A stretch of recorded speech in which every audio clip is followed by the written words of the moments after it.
Hey everyone, my name's Greg and welcome to my YouTube channel.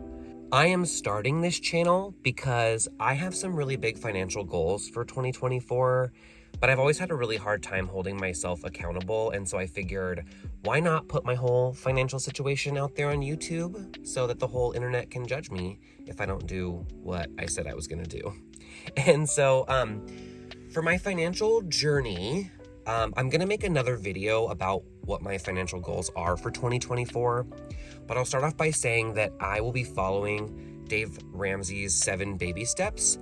Now I know Dave Ramsey can be sort of a controversial character for many people and many reasons, but I will say that I think his financial advice and practices are really solid. And so that's what I'm going to be focusing on. I'm currently on baby step 2, which means that I do have some debt that I'm paying off. My goal is to get completely out of credit card debt and also to pay off my car loan. I don't have any student loan debt or anything else like that.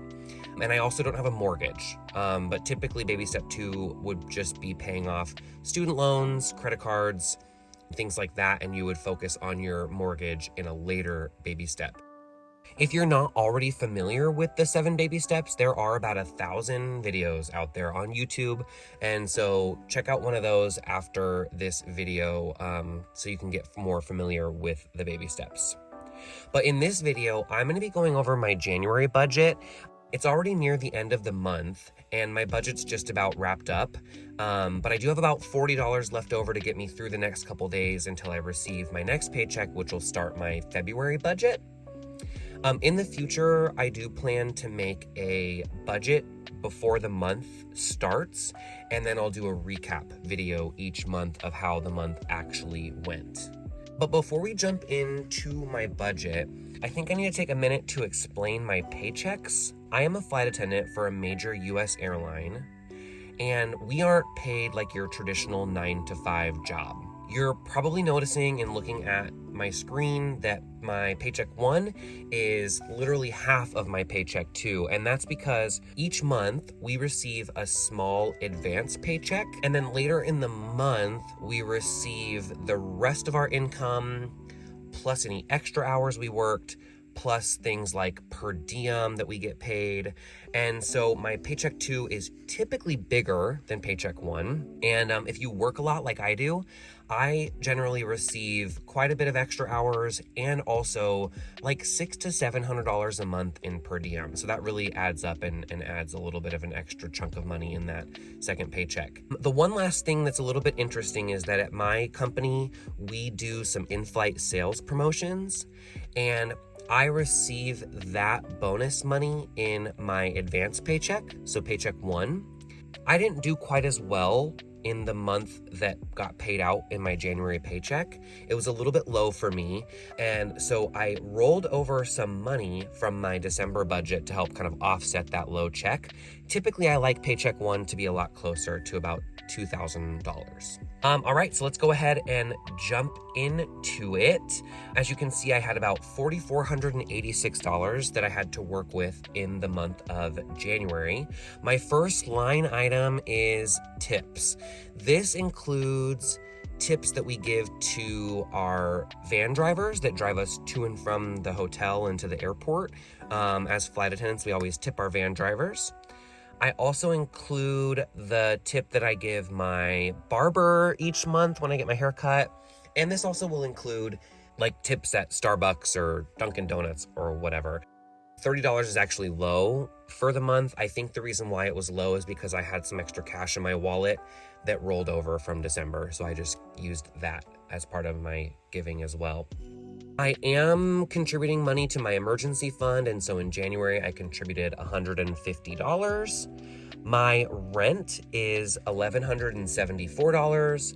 My Verizon bill was $132. You're probably thinking that's high. That's because that is pretty high. That's just my portion of the phone bill.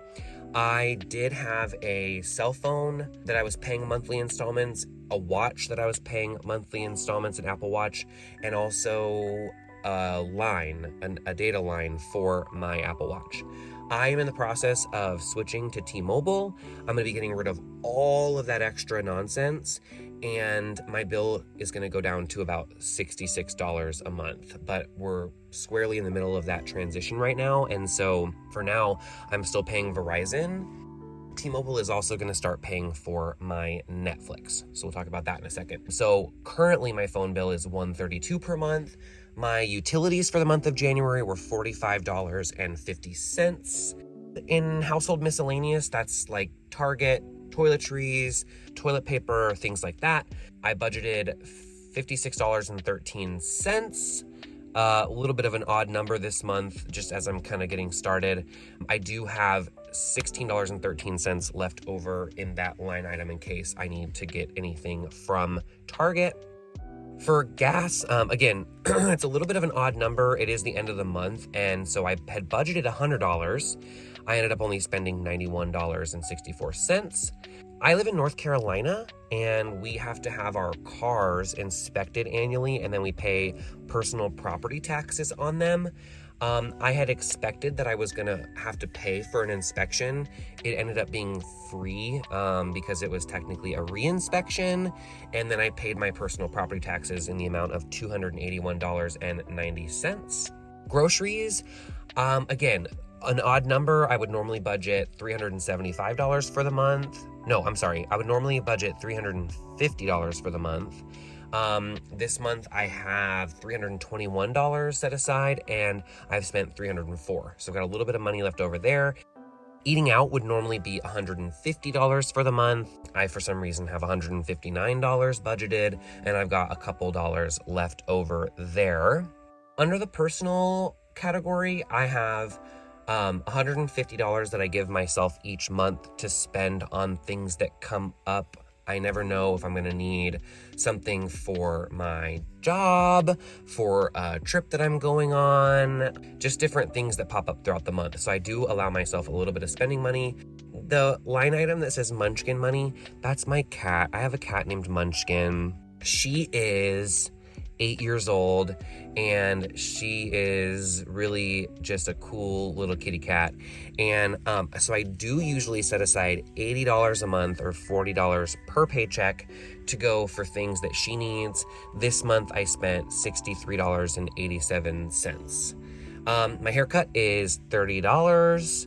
Not getting my car washed this month because the weather's awful and it's just gonna get rained on. The chiropractor, I did spend $35.50 at the chiropractor this month. Moving forward, I am contributing to a health savings account this year, and so I'm hoping that, generally speaking, that the money that I contribute to my health savings account will pay for my chiropractor visits. I had a lab bill pop up from last year. That was $95.67, and so I paid that. Okay. Subscriptions. So again, as I mentioned, I'm starting a financial journey for 2024. And so you'll notice that some of these are a little bit high. And what does this come out to in total? Hang on just 1 second. Okay, so I just calculated this, and this comes out to about $78 worth of subscriptions. That's really high, and I know that. There was a mistake for the month of December with Patreon, and I accidentally subscribed to like this really high tier that I did not mean to. So normally, moving forward, that's only going to be $6 per month. My Spotify, I love it. I find value in it, and so it's not something that I'm going to cut. My gym membership, I don't know if most people consider that to be a subscription, but it is something that comes out monthly, so I'm counting it as a subscription. I pay for the Planet Fitness Black card, and I'm actually going to be lowering that moving forward. I don't think I need the Black card anymore, and so that should be $10 a month moving forward. As I mentioned earlier, my Netflix is going to go away because it's going to be paid for by T-Mobile. And then you'll see here that I have a group internet plan. That's for internet when I fly on my airline. And again, that's something that I find value in, and so that'll be sticking around. My car insurance right now is $149.41. That does include renter's insurance as well. Though I am going to change this up moving forward. Starting in April, I'm going to be paying every 6 months, and that's going to save me about $20 per month. Okay, here's the scary part, and you'll see that I do have a good amount of credit card debt here, about $15,000 of credit card debt right now, and then I also have my car loan on my car, and I owe about $36,600 left on my car. Not to justify anything, but I did move across the country recently. I was out of work while I was training to become a flight attendant. And so with all the things that have happened over the last 2 years in my life, some really big changes, the pandemic, etc., I did incur a little bit of credit card debt. And so again, it's my goal to pay that off really quickly. And so going forward, I will be not using my credit cards anymore and just working on paying them off. And so for this month, I am doing the debt snowball. You'll see down there that there is a card that is labeled Cesslock and that is paid off. I paid $382.80 and paid that card off. That card has a 0 balance. My next smallest card that I'm working on is my Capital One. I have paid $224 to that card this month. And so that card has a $4,070 balance on it. The debt snowball method is just paying off the smallest card first and then working your way up. Each card you pay off, your snowball gets a little bit larger. Again, if you're not familiar with the debt snowball method, there are videos on YouTube. So the goal is to pay each minimum payment. You'll notice I did not make an Apple Card minimum payment. That's just because of the fact that that's the way that worked out this month. And so in February, I'll actually be making that minimum payment twice. So I was able to pay off a card in January, and I'm working on paying off my Capital One card. And that is my January budget and recap.